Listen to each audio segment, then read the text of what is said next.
이슈피플 2부 막 출발했습니다. 2부의 첫 번째 코너는 잘 채운 뉴스의 정채연입니다. 어서 오세요. 네, 반갑습니다. 네, 이렇게 반갑게 인사는 했는데 소식은 어두워서 어두운 소식 전할 때마다 청취자 여러분께 죄송하지만 또 알려드려야 되잖아요. 네. 자, 첫 소식.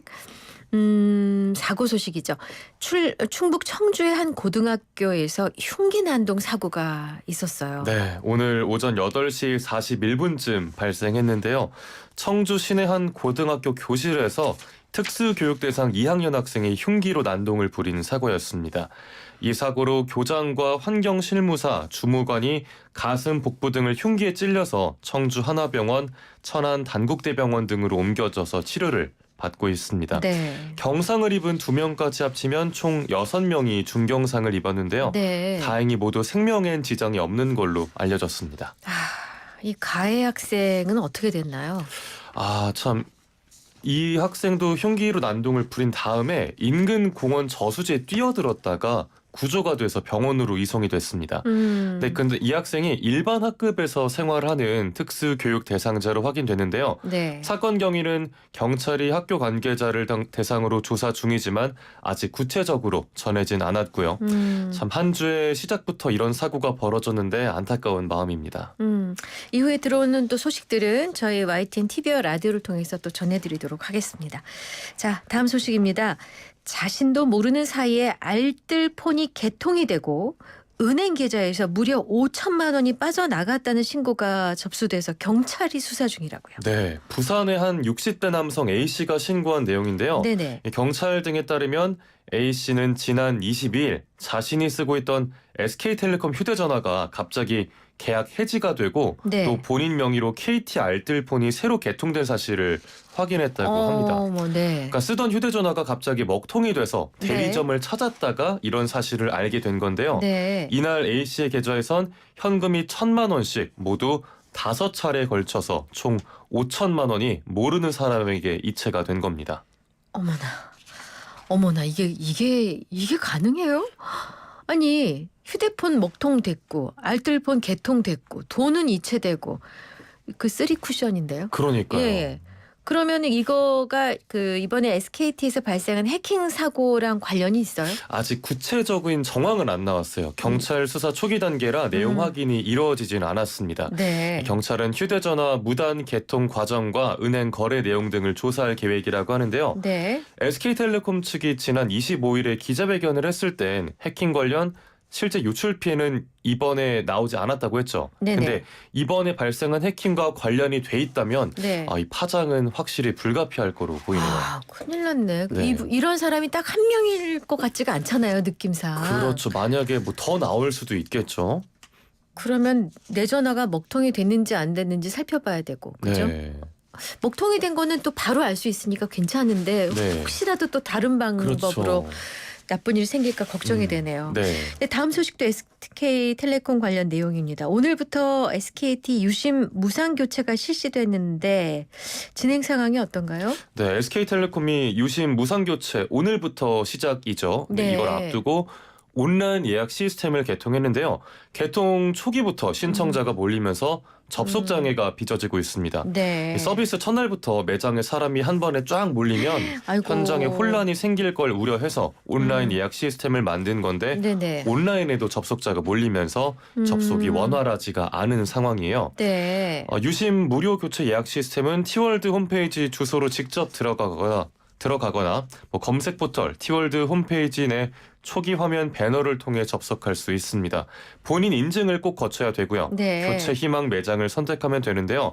다만 이용자들은 유심 교체를 신청하려는데 SKT 고객센터 전화는 불통이고 티월드 앱은 마비된 상황이라면서 답답함을 호소하는 중입니다. 네. 근데 온라인 예약 시스템으로만 한다 그러면 또 여기서 온라인에 익숙치 않은 네, 상대적으로 조금 불리하신 계층이 또 계시잖아요. 그렇죠. 그런 분들이 또 불편을 겪을까 걱정이 되는데 네. 기간이 있잖아요. 좀 충분히. 네. 기간을 두고 좀 차례차례 하시면 어떨까. 불편함이 크시겠어요. 네.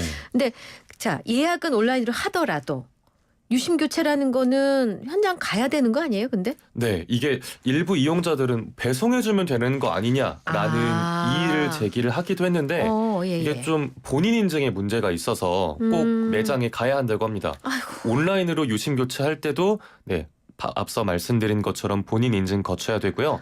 매장에선 신분증과 예약 확인 문자를 대조해서 가입자 본인을 확인한 뒤에 새로운 유심을 전달한다는 방침입니다. 어차피 가야 되면은 그냥 현장에서 한 번에 하면 되는 거 근데 아니에요? 현장에 접수줄이 또 있으니까요. 너무 기니까. 네네. 그러면 아. 현장에 접수줄도 몰리고 또 아이고. 온라인 예약줄도 따로 있게 되니까. 그러네요. 네. 그리고 매장이 그렇다고 엄청 큰 것도 아닐 테니까요. 그렇죠. 예. 네. 교체 날짜 안내는 예약 순서대로 문자를 통해 고지가 된다고 하고요. 네. 또 SK텔레콤 측은 유심 불법 복제를 예방하는 유심 보호 서비스 가입 링크와 연결했다면서 유심 보호 서비스 활용에도 적극적으로 좀 참여해달라고 독려했습니다. 네. 다만 유심 재고가 충분할지도 우려되는 상황인데요. 네. 현재까지 SKT가 확보한 유심 수량이 100만 개고 네. 다음 달 말까지 500만 개를 추가로 확보한다고 하는데 그럼 합쳐도 600만 개죠. 그렇죠. 그런데 SKT 고객이 2,300만 명 정도로 알려져 있잖아요. 네. 네, SKT 유심 교체를 둘러싼 혼잡과 불편이 당분간은 이어질 거로 보이는 상황입니다. 그렇군요. 자, 다음 소식입니다. 북한이 러시아의 군대를 파병한 사실을 공식적으로 인정했죠. 네, 노동당 중앙군사위원회가 서면 입장문을 통해서 김정은 국무위원장이 북러조약 제4조를 근거로 참전을 결정했다고 밝혔는데요. 네. 이 북러조약 4조 내용이 한쪽이 무력 침공을 받으면 다른 한쪽이 군사적 지원을 제공해야 한다는 내용입니다. 네. 북한군이 투입된 지역이 쿠르스크 전선으로 알려져 있죠. 네. 참전 초기에는 드론 등 현대전에 익숙하지 않아서 북한군에서 많은 사상자가 발생했었고요. 네네. 현재까지 알려진 사상자 규모만 4천 명 이상입니다. 아이고. 네, 그 이상이란 얘기도 있고요. 예, 예. 그 과정에서 일부 북한군이 우크라이나군에 생포되기도 했고 우리나라로의 송환 의사를 밝힌 병사도 있었죠. 네. 네네. 또 북한이 이번에 발표하면서 김정은이 희생된 군인을 기리는 위훈비를 평양에 건립할 거라고 했어요. 네네. 즉 적자는 북한군 희생자가 발생한 점도 인정한 거로 보입니다. 근데 파병 사실을 공식적으로 밝힌 건 이번이 처음인데 혹시 추가 파병할 가능성도 있을까요? 네, 충분히 그런 가능성도 거론되고 있습니다. 네. 올 초에 이미 추가 파병이 한 1,000명, 2,000명 정도로 이루어졌었죠. 네. 북한군이 초반엔 좀 어려움을 겪다가 점차 전장에 적응하면서 러시아의 영토 탈환에 큰 도움을 줬다고 하는데요. 네. 북한은 이번 파병이 북러 관계 발전에 기여할 거라고 주장하면서 경제 외교, 군사적 보상을 기대하는 분위기입니다. 네. 러시아도 마찬가지로 북한군 참전을 인정했고요. 네. 앞으로 북러 관계가 어떻게 전개될지 또 추가 파병도 이루어질지 한번 지켜봐야겠습니다. 그럼 북한이 여태 발표 안 하다가 발표한 이유를 뭐라고 보세요? 그냥 개인적으로. 좀 저는 더 이상 숨길 수 없었다. 충분히 그럴 수 있을 것 그리고 같아요. 네. 좀 동요가 상당했을 거다. 이게 자식 문제잖아요. 네. 아무리 위대한 수령님 하더라도 그쵸. 내 자식인데 네. 그런 생각이 문득 들었어요. 가릴 수 없었다. 네. 그러니까 위훈비 얘기까지 나왔겠죠. 그렇죠. 그 얘기가 희생자 나왔습니다라는 걸 인정을 하는 셈이 되니까요. 그러니까요. 네. 자, 마지막 소식입니다. 가수 이미자 씨가 마지막 공연을 펼쳤다고요. 네. 가수 인생만 무려 66년입니다.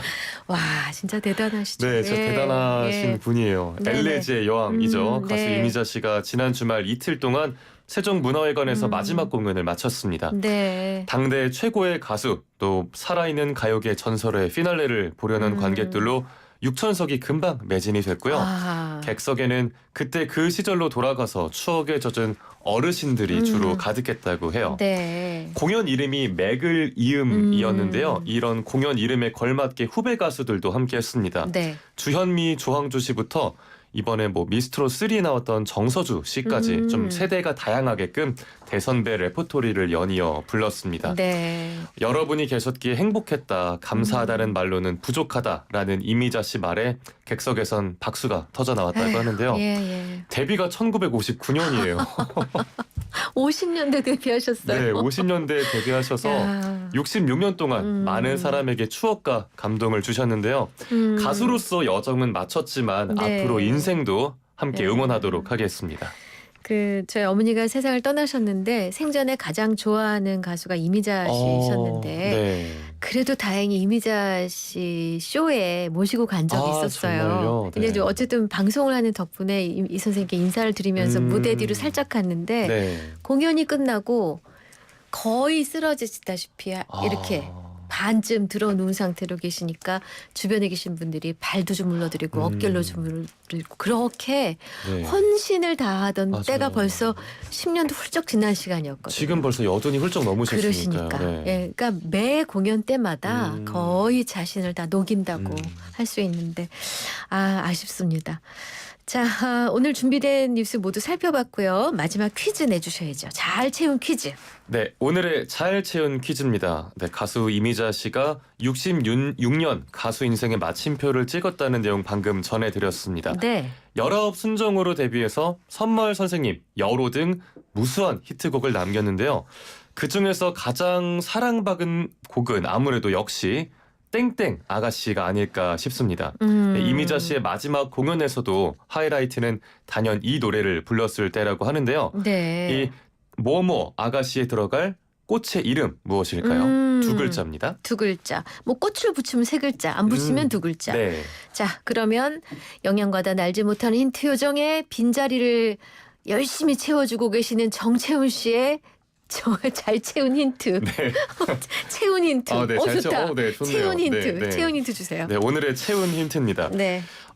부산에 있는 섬의 이름이기도 하고요. 네. 땡땡섬이 네. 있고 또 김유정 작가의 소설 제목이기도 합니다.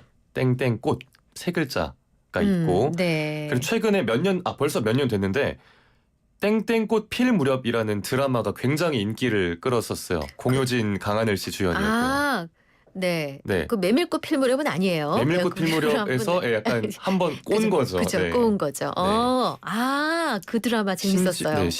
저도 재밌게 봤는데 주인공 이름이 이 꽃의 이름이기도 했습니다. 그랬어요. 네. 맞아요. 그리고 이 꽃은 겨울에 피잖아요. 맞아요. 저 남쪽에. 네. 예. 자, 힌트가 충분했을까요? 샵 0945 우물정 0945 유료 문자로 정답 주세요. 무료인 곳도 있어요. YTN 어플하고 유튜브 이슈앤피플 실시간 댓글창에 정답을 주실 수 있습니다. 정답자 가운데 5분 선정해서 선물 드릴 겁니다. 그 4723-1298님이 문자로 유심히 없어요. 하셨어요. 아이고 맞아요. 재고가 많이 없다 하더라고요. 요새 없군요. 네. 자, 노래 동안에 정답 주시면 됩니다. 우리 정채훈 씨 오늘 잘 채워주셨어요. 고맙습니다. 네, 고맙습니다. 송창식의 선운사 들려드릴 건데요. 선운사 올라가는 길에 이 꽃이 만발하다고요. 가사도 한번 잘 들어보세요.